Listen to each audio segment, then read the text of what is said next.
Di sini saya akan mempresentasikan mengenai bisnis plan pengelolaan hutan desa dengan tujuan ekonomi agroforestry. Sebelumnya, apa yang dimaksud dengan hutan desa? Hutan desa adalah hutan negara yang dikelola oleh desa dan dimanfaatkan untuk kesejahteraan desa. Sistem pengelolaan hutan desa merupakan salah satu dari 4 skema pengelolaan hutan berbasis masyarakat yang ditawarkan oleh pemerintah. Model pengelolaan hutan desa dapat dilakukan pada kawasan hutan lindung dan kawasan hutan produksi dengan jangka waktu pengelolaan selama 35 tahun dan dapat diperpanjang berdasarkan evaluasi yang dilakukan paling lama setiap 5 tahun. Salah satu strategi yang relevan untuk mengoptimalkan potensi hutan desa adalah melalui penerapan sistem agroforestry. Agroforestry merupakan sistem pemanfaatan lahan yang memadukan tanaman berkayu, tanaman pangan, dan bahkan ternak dalam satu kesatuan. Agroforestry memungkinkan penggabungan antara tanaman kehutanan dengan komoditas pertanian yang bernilai ekonomi, sehingga masyarakat dapat memperoleh pendapatan yang berkelanjutan tanpa merusak fungsi ekologis hutan. Sistem agroforestry ini tidak hanya mendukung perbedaan perekonomian desa, tetapi juga berperan menjaga tutupan lahan, meningkatkan kualitas tanah, serta memperkuat ketahanan pangan masyarakat.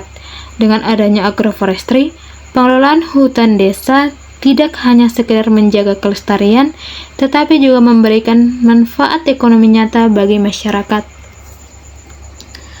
Adapun beberapa manfaat dari agroforestry itu sendiri, yang pertama yaitu manfaat secara ekologis, yang dimana secara ekologis agroforestry terbukti mampu memperbaiki kualitas tanah dan mengurangi kerusakan lingkungan. Vegetasi pohon yang ditanam membantu memperkuat struktur tanah, mencegah erosi, dan meningkatkan kapasitas infiltrasi air. Yang kedua yaitu mitigasi perubahan iklim. Penelitian yang dilakukan oleh Parto Hardiono pada tahun 2018 menemukan bahwa agroforestry dapat menyerap karbon sebesar 40 sampai 80 ton per hektar. Dengan kemampuan menyerap emisi karbon dalam jumlah signifikan, sistem ini membantu mengurangi dampak pemanasan global. Yang ketiga yaitu peningkatan ekonomi masyarakat. Dari sisi ekonomi, manfaat agroforestry sangat terasa bagi masyarakat desa. Produk yang dihasilkan tidak hanya berupa kayu, tetapi juga buah-buahan, kopi, rempah, madu, dan hasil ternak. Keberagaman tanaman dalam agroforestry menjamin ketersediaan berbagai sumber pangan bagi masyarakat. Dengan demikian, ketergantungan pada pasar eksternal dapat dikurangi. Yang keempat yaitu meningkatkan kebersamaan antar masyarakat. Dalam pelaksanaan sistem agroforestry dibutuhkan yang namanya gotong royong. Gotong royong dalam mengelola lahan agroforestry meningkatkan hubungan sosial dan membangun rasa kebersamaan antar masyarakat desa. Adapun beberapa tantangan dalam pengelolaan hutan desa, yang pertama adalah tekanan ekonomi. Tekanan ekonomi dapat mendorong masyarakat membuka hutan untuk pertanian monokultur secara besar-besaran. Hal ini berpotensi merusak fungsi ekologi hutan dan meningkatkan resiko bencana lingkungan. Tantangan yang kedua adalah ketidakmerataan akses terhadap sumber daya hutan. Ketidakmerataan akses terhadap sumber daya hutan juga dapat menimbulkan konflik sosial. Hal ini menandakan bahwa pengelolaan hutan bukan hanya persoalan ekologis, tetapi juga politik distribusi sumber daya. Tantangan yang ketiga adalah kapasitas masyarakat. Peningkatan kapasitas masyarakat juga harus menjadi prioritas. Penguatan keterampilan dalam mengelola usaha berbasis hasil hutan bukan kayu, seperti pengolahan madu, rotan, atau bambu menjadi produk bernilai tambah, dapat meningkatkan pendapatan tanpa harus merusak hutan. Contoh kasus penerapan sistem agroforestry dalam pengelolaan hutan desa dapat kita lihat pada Desa Penjalahan Kecamatan Simpang Hilir, Kabupaten Kayong Utara, Provinsi Kalimantan Barat, yang dimana masyarakat memiliki penilaian terhadap penerapan sistem agroforestry kopi sebagai strategi konservasi sekaligus peningkatan ekonomi lokal.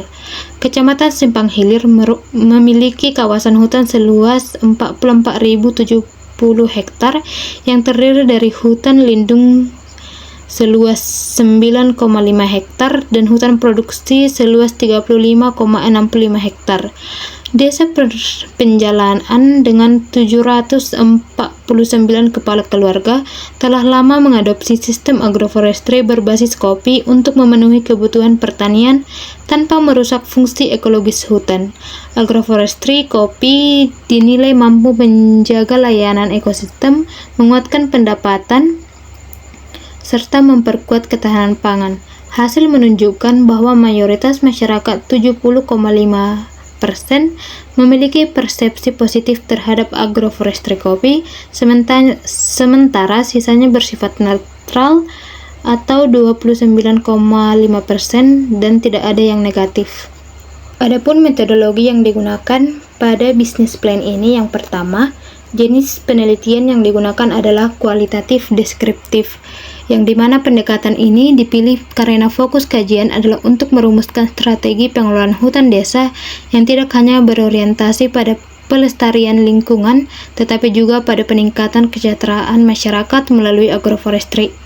Yang kedua adalah lokasi penelitian yang dipilih dengan menggunakan metode purpose sampling, di mana pemilihan lokasi itu berdasarkan pertimbangan tertentu seperti keberadaan hutan yang telah memiliki izin hak pakai hutan desa, potensi pengembangan agroforestry, serta adanya partisipasi aktif dari masyarakat.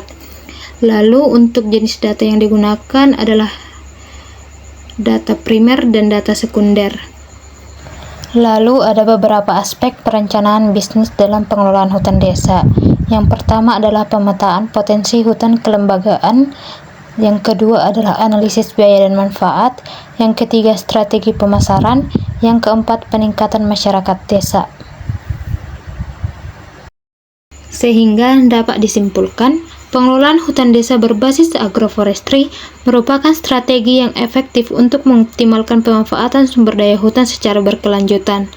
Melalui integrasi tanaman kayu, tanaman pangan, perkebunan, dan hasil hutan bukan kayu atau HBK, agroforestry tidak hanya memberikan manfaat ekonomi bagi masyarakat desa, tetapi juga menjaga fungsi ekologis hutan. Bisnis plan ini mampu menciptakan pendapatan berlapis dalam jangka pendek, menengah, dan panjang. Selain itu, resiko kegagalan usaha dapat diminimalkan. Selain itu, keberhasilan pengelolaan sangat ditentukan oleh peran aktif masyarakat, dukungan kelembagaan desa, akses pasar, serta pendampingan teknis dari pemerintah dan mitra. Sekian hasil presentasi saya ucapkan terima kasih.